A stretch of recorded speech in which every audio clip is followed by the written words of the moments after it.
What is up, guys? Welcome back to Core CSS Mastery. We're going to be talking about overflow.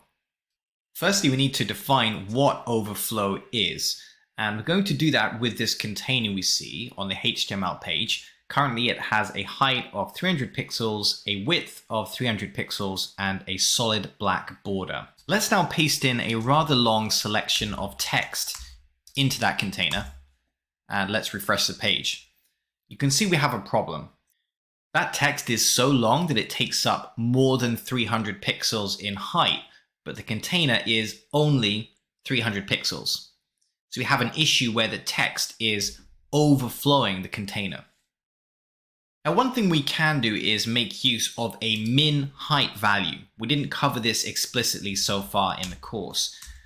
The way the min height value works is, by default, the container will be that minimum height, 300 pixels. But in a situation like this, where the contents of that container need more space, the container is allowed to expand beyond that minimum height. So if we refresh the page now, we can see that the container expands to encompass all of the text. But what if we didn't want a large container? Depending on the context of the page, maybe we only have 300 pixels in height. So naturally, we don't want our text taking up more than 300 pixels. Well, here we can make use of the overflow property on the element. Now, there are several values we can provide for overflow. The most common are visible, hidden, and scroll.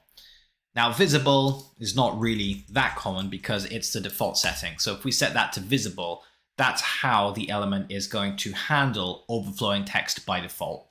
It's simply going to display that text outside of the container. Let's try hidden. What we can see now is that the text is only allowed within the bounds of that container. It's not allowed to overflow the container. But we do actually have another problem, which is the text is being clipped. Notice how the text is simply cut off when it reaches the bottom of the container. Naturally, that could be a problem. Depends on what we're trying to do here, but in terms of text, in most cases, we want our users to be able to read all of the text. And this is where overflow scroll comes in. See what happens with overflow scroll. Now we see automatic scroll bars added to the content. So the size of the container is still 300 by 300 pixels, but the user can scroll and see all of the text within the context of that container. Now we see at the moment we have a left and right scroll bar, which we don't really need. We just need the vertical scroll bar.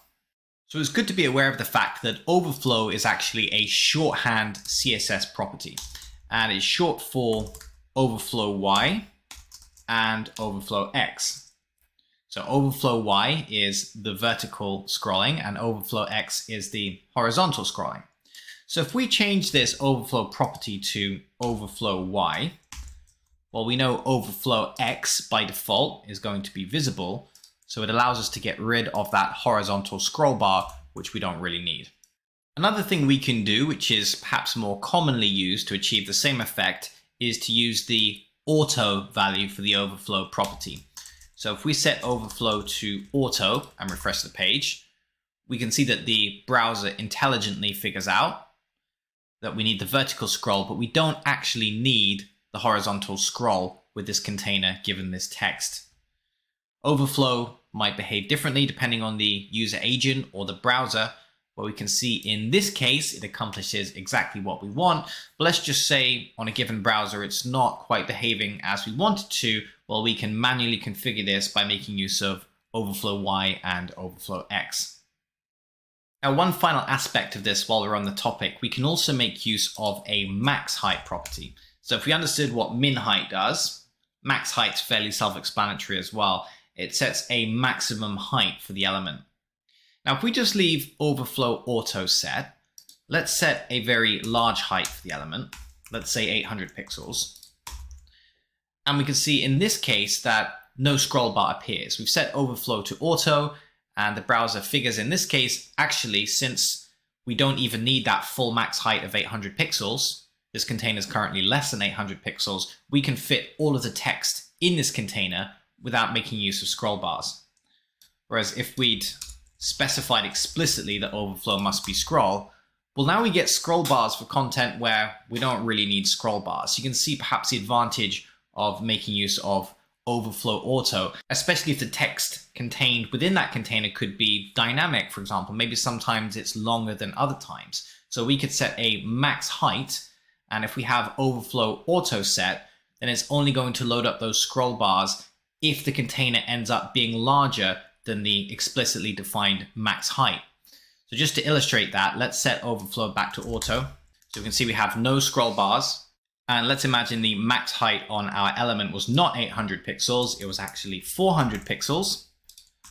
Well, the text can't fit within a 400 pixel height.